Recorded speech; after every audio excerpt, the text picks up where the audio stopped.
الحمد لله رب العالمين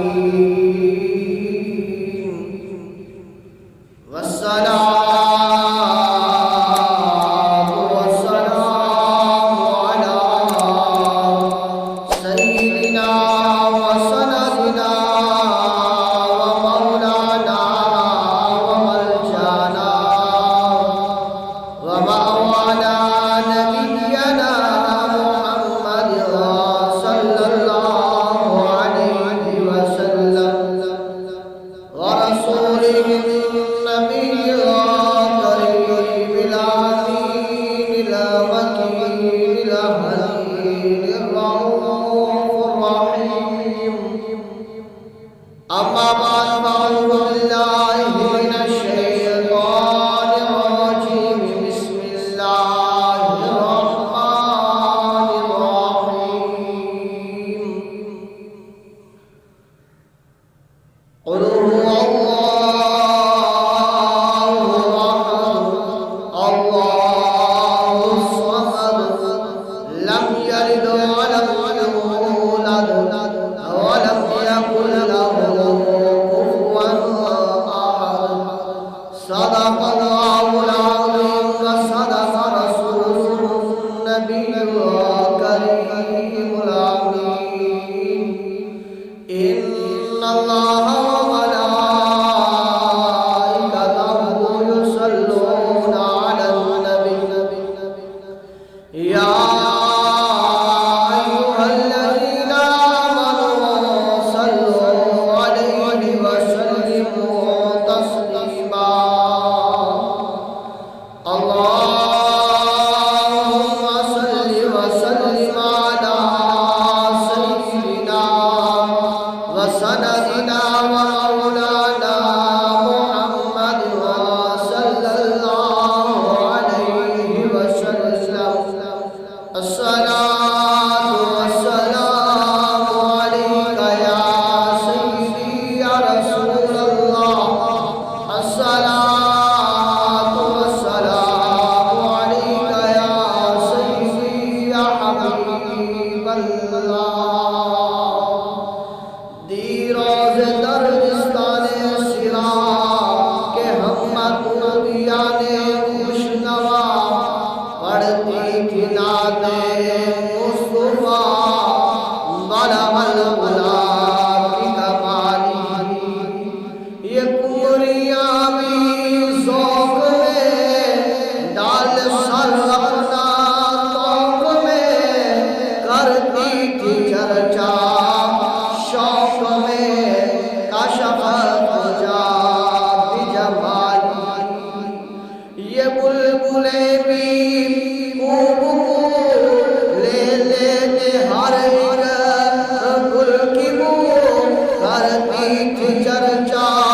صبح صبح حسنت جمیع خصالی یہ چڑیوں کے سن کر چہچہے انسان بھلا کیوں چپ رہے لازم ہے اس کو یوں کہے صلو علیہ وآلہ صلو علیہ وآلہ وصحبہ وبارک وسلم علیہ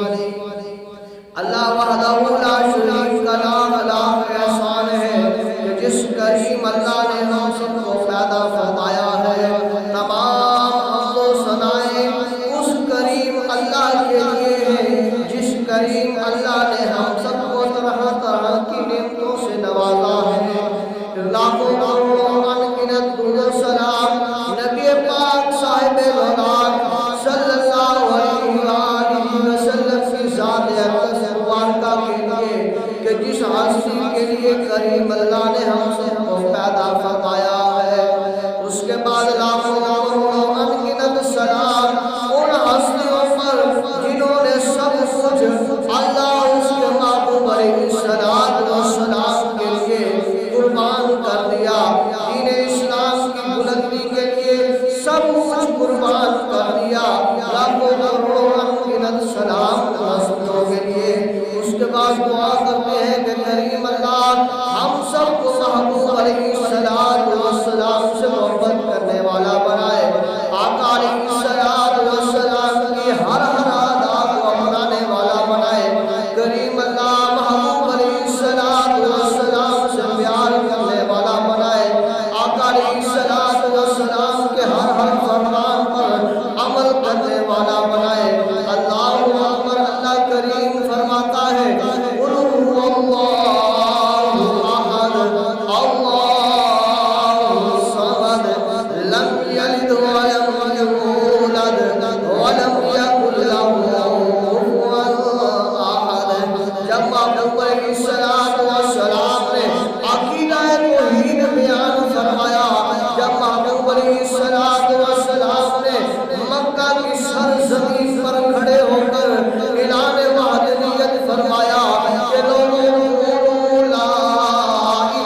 کی وحدانیت کا ڈنکا بچایا جب محبوب علیہ السلام نے عقیدہ توحید بلند فرمایا تو محبوب علیہ السلام نے جب توحید بیان فرمائی تو لوگوں نے کہا کہ اے محمد صلی اللہ علیہ وسلم جس خدا کے لیے تو ہمیں دعوت دے رہا ہے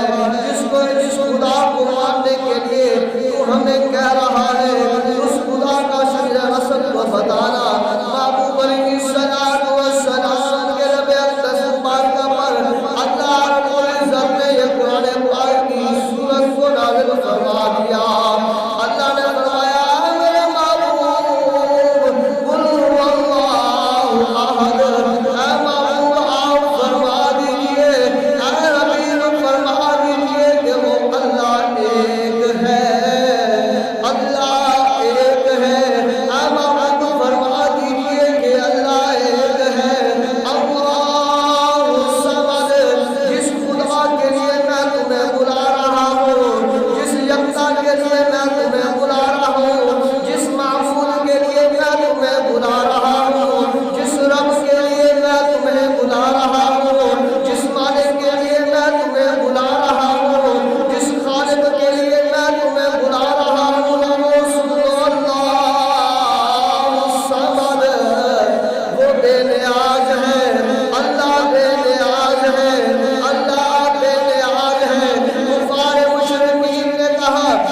محمد صلی اللہ علیہ وسلم ہمیں اس کا شجرہ نسب کو بتانا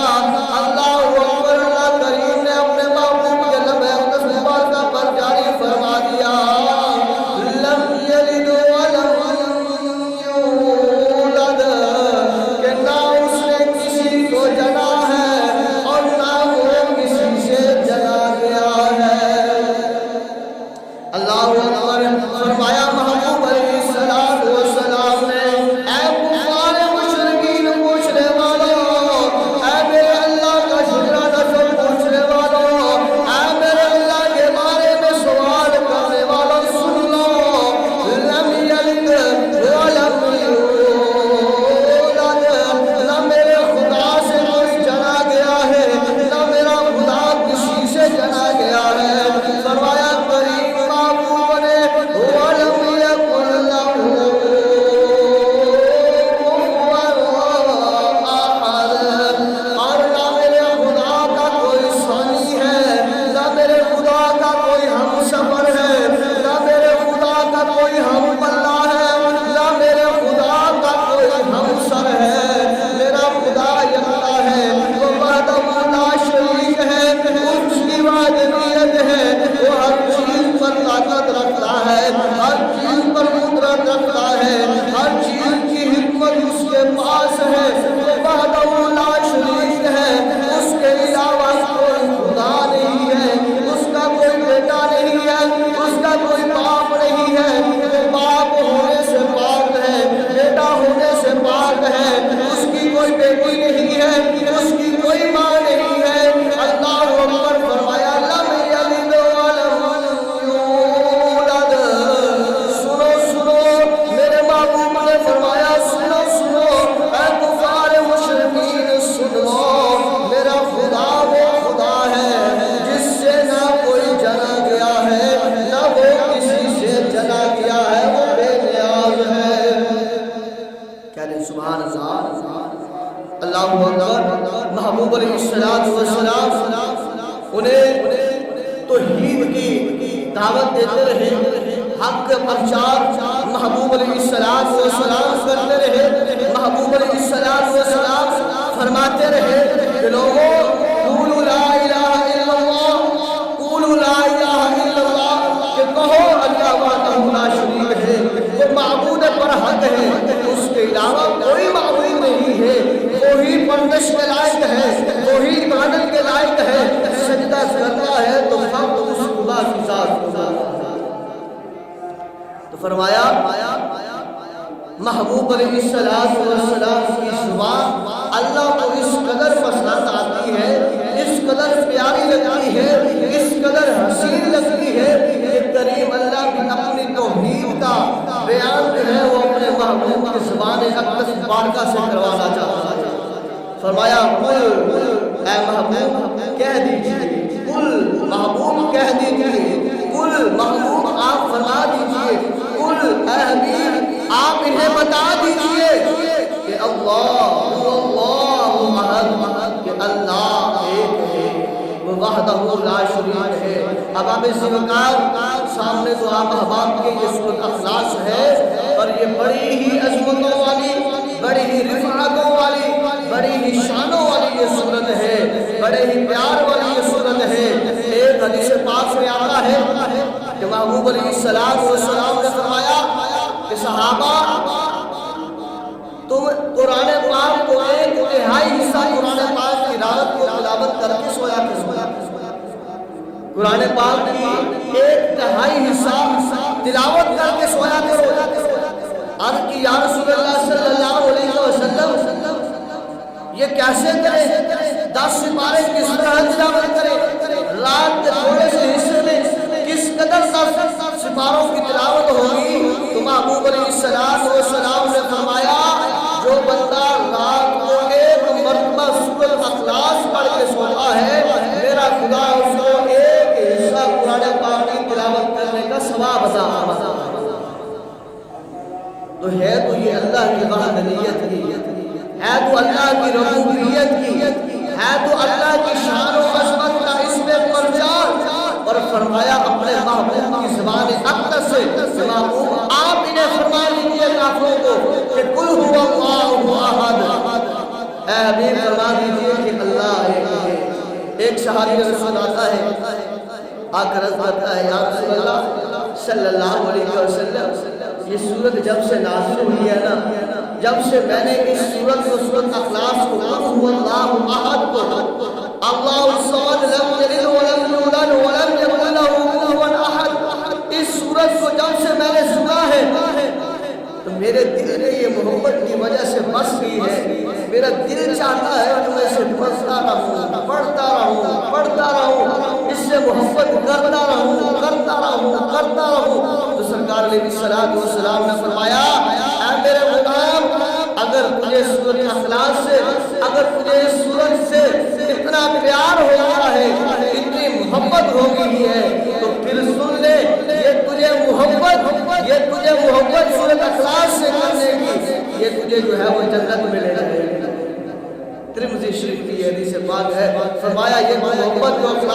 سورۃ اخلاص سے کر رہا ہے یا کرتا ہے، پیار کرتا ہے، محبت سے بات کرتا ہے، میرے صحابی میرے غلام سن، پھر اللہ رب العزت اس محبت کی وجہ سے تجھے جو ہے وہ جہنم سے چھٹکارا عطا فرمائے گا، جنت کا ٹکٹ عطا فرمائے گا۔ اللہ اکبر۔ فرمایا محبوب علیہ السلام نے کہ جو شخص سوتے وقت دائیں کروٹ پر لیٹ کر 100 مرتبہ قل هو اللہ احد یہ سورت پڑھتا ہے تو قیامت کا دن ہوگا، اللہ تعالیٰ اس سے فرمائے گا میرے بندے اپنے دائیں طرف سے جنت میں داخل ہو جا، میرے بندے اپنی دائیں طرف سے جنت کی طرف داخل ہو جا، یہ نام دے، یہ بغار، یہ سارا کچھ جو ہے وہ تیرے ہی لیے میں نے پیدا فرمایا۔ اللہ کس قدر پیار ہے اس سورت میں، کس قدر جو ہے وہ محبت ہے اس سورت میں، کس قدر ثواب ہے اس سورت میں۔ فرمایا جو ایک مرتبہ پڑھتا ہے 10 ستاروں کے برابر اسے ثواب دیا جاتا ہے۔ فرمایا جو بندہ 3 مرتبہ سورۃ اخلاص پڑھ لیتا ہے کریم اللہ اسے ایک پورے قرآن پاک کا ثواب عطا فرماتا ہے۔ کیا دیں سبحان اللہ، اللہ اکبر۔ تو ہمارا موضوع توحید تھا، توحید باری تعالیٰ، کہ ہم